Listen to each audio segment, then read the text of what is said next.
Excel Techno School, Guruvayanakere, Venur. Admission open now. ಈಗ ಆಸ್ಪತ್ರೆಗೆ ಭೇಟಿ ನೀಡುವಂತ ಕೆಲಸವನ್ನ ಸ್ಥಳೀಯ ಸಂಸ್ಥಾರ ಅಂತ ಗೋವಿಂದ ಕಾರಜೋಳ ಅವರು ಮಾಡಿದ್ದಾರೆ. ಈಗ ಅವರೇ ನಮ್ಮ ಜೊತೆ ಇದ್ದಾರೆ, ಮಾತಾಡ್ಸೋಣ.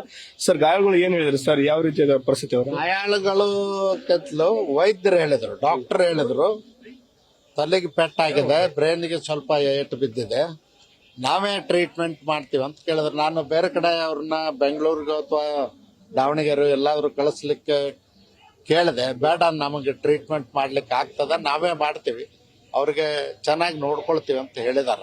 ಅದಕ್ಕೆ ಡಾಕ್ಟರ್ಗೂ ನಾನು ಕೂಡ ವಿನಂತಿ ಮಾಡಿದ್ದೀನಿ, ಅವ್ರಿಗೆ ಸ್ವಲ್ಪ ವ್ಯವಸ್ಥೆಯನ್ನ ಸರಿಯಾಗಿ ಮಾಡಿ. ಸರ್, ಈಗ ಕೆಲವೊಂದಿಷ್ಟು ಜನ ನಾಪತ್ತೆ ಆಗಿದ್ದಾರೆ, ಕೆಲವೊಂದಿಷ್ಟು ಜನ ಮೃತಪಟ್ಟಿದ್ದಾರೆ ಅಂತ ಸಾಕಷ್ಟು ಗೊಂದಲಗಳಾಗ್ತದೆ. ಏನಾಗಿದೆ ಸರ್ ಎಕ್ಸಾಕ್ಟ್ ಆಗಿ ಅಂತ?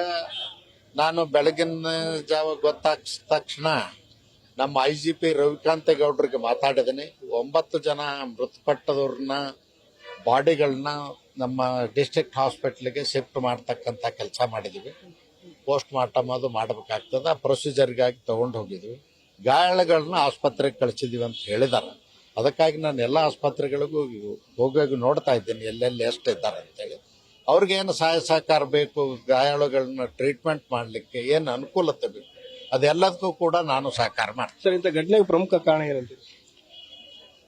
ಏನು ಡ್ರೈವರ್ಗಳು ಬೇಜವಾಬ್ದಾರಿಯಿಂದ ವಾಹನಗಳನ್ನ ಓಡಿಸ್ತಕ್ಕಂಥ, ಮತ್ತು ಕೆಲವರು ಕುಡದ ನಶೆಯಲ್ಲಿ ಓಡಿಸ್ತಾರ ಅಂತ ಹೇಳ್ತಾರೆ, ಕೆಲವರು ಗಾಂಜಾ ಸೇದನೆ ಓಡಿಸ್ತಾರ ಅಂತ ಹೇಳ್ತಾರೆ, ಮತ್ತು ಟ್ರಾಫಿಕ್ ನಿಯಮಗಳನ್ನ ಮೀರಿ ತಮಗಾಗಿ ಅಲಾಟ್ ಮಾಡಿರ್ತಕ್ಕಂಥ ಲೇನನ್ನ ಬಿಟ್ಟು ಬೇರೆ ಕಡೆ ಹೋಗ್ತಕ್ಕಂಥದ್ದು, ಇಂಥವೆಲ್ಲ ಮಾಡೋದ್ರಿಂದ, ಮತ್ತು ನಿದ್ದೆ ಬಂದ್ರೆ ಅಲ್ಲೇ ನಿಲ್ಲಿಸಿ 1 ಗಂಟೆ ನಿದ್ದೆ ಮಾಡಿ ವಾಹನ ಚಲಿಸ್ಬೇಕೆ ಹೊರತು ನಿದ್ದೆಗಣ್ಣಾಗ ಹಾಗೆ ಹೋಗ್ತಕ್ಕಂಥದ್ದು ಕೂಡ ಒಂದು ದುರಂತಕ್ಕೆ ಕಾರಣ ಆಗ್ತದೆ.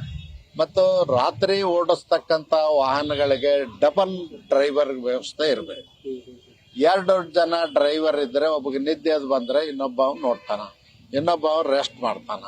ಈ ರೀತಿ ನೋಡ್ಕೊಂಡು ಹೋದ್ರೆ ಆಕ್ಸಿಡೆಂಟ್ಗಳು ಕಡಿಮೆ ಆಗ್ತದೆ. ಅದಕ್ಕಾಗಿ ನೈಟ್ ಓಡಿಸ್ತಕ್ಕಂಥದಕ್ಕೆ ನಮ್ಮ ಗೌರ್ಮೆಂಟದಲ್ಲೂ ಕೂಡ ಹಿಂದೆ ನಾನು ಸರ್ಕಾರದಲ್ಲಿದ್ದಾಗ ಡಬಲ್ ಡ್ರೈವರ್ ವ್ಯವಸ್ಥೆ ಮಾಡಿದ್ವಿ.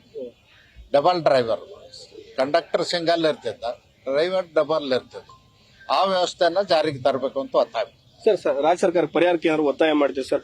ಕೇಂದ್ರ ಸರ್ಕಾರ ಅಂತೂ ಈಗಾಗಲೇ ಘೋಷಣೆ ಮಾಡಿದೆ. ಸರ್ಕಾರ ನರೇಂದ್ರ ಮೋದಿಜಿಯವರು ಇಂಥ ಘಟನೆಗಳಾದಾಗ ಕೂಡಲೇ ದೇಶದ ಉದ್ದಗಲಕ್ಕೂ ಪರಿಹಾರಗಳನ್ನ ಕೊಡ್ತಕ್ಕಂಥದ್ದು, ಗಾಯಾಳುಗಳಿಗೆ ಚಿಕಿತ್ಸೆಗೆ ಹಣ ಕೊಡ್ತಕ್ಕಂಥದ್ದು ಮಾಡ್ತಾರೆ. ಅದೇ ರೀತಿ ರಾಜ್ಯ ಸರ್ಕಾರವೂ ಕೂಡ ಹೆಚ್ಚಿನ ಪರಿಹಾರವನ್ನು ಕೊಡಬೇಕು ಅಂತ ಹೇಳಿ ಒತ್ತಾಯ ಮಾಡ್ತೇನೆ. ಮತ್ತು ಗಾಯಾಳುಗಳ ಸಂಪೂರ್ಣ ಖರ್ಚು ವೆಚ್ಚವನ್ನ ರಾಜ್ಯ ಸರ್ಕಾರವೇ ಭರಿಸಬೇಕು. ಸರ್, ಈಗ ಇನ್ನೊಂದು ಕುಟುಂಬಕ್ಕೆ ಏನು ಬಯಸ್ತೀರಿ ಸರ್? ಈ ಸಮಯದಲ್ಲಿ ಸಾಕಷ್ಟು ಜನ ತಮ್ಮ ಕುಟುಂಬಸ್ಥರನ್ನು ಕಳ್ಕೊಂಡಿದ್ದಾರೆ, ಗಾಯಗಳ ಆಗಿದೆ. ಆ ಕುಟುಂಬಕ್ಕೆ ಏನು ಹೇಳಕ್ ಬಯಸ್ತೀರಿ? ಅದೇ, ಈಗ ಕುಟುಂಬಕ್ಕೆ ನಾನು ಸಾಂತ್ವನ ಹೇಳಿದ್ದೇನೆ. ಮೃತರ ಕುಟುಂಬಕ್ಕೆ ಅವ್ರಿಗಾಗಿರ್ತಕ್ಕಂಥ ದುಃಖದಲ್ಲಿ, ನೋವಿನಲ್ಲಿ ನಾನು ಕೂಡ ಭಾಗಿಯಾಗಿದ್ದೇನೆ. ಅವರು ಬಂಧು ಬಳಗದವ್ರಿಗೆ ಆಗಿರ್ತಕ್ಕಂಥ ನೋವಿನಲ್ಲಿ ನಾನು ಭಾಗಿಯಾಗಿದ್ದೇನೆ.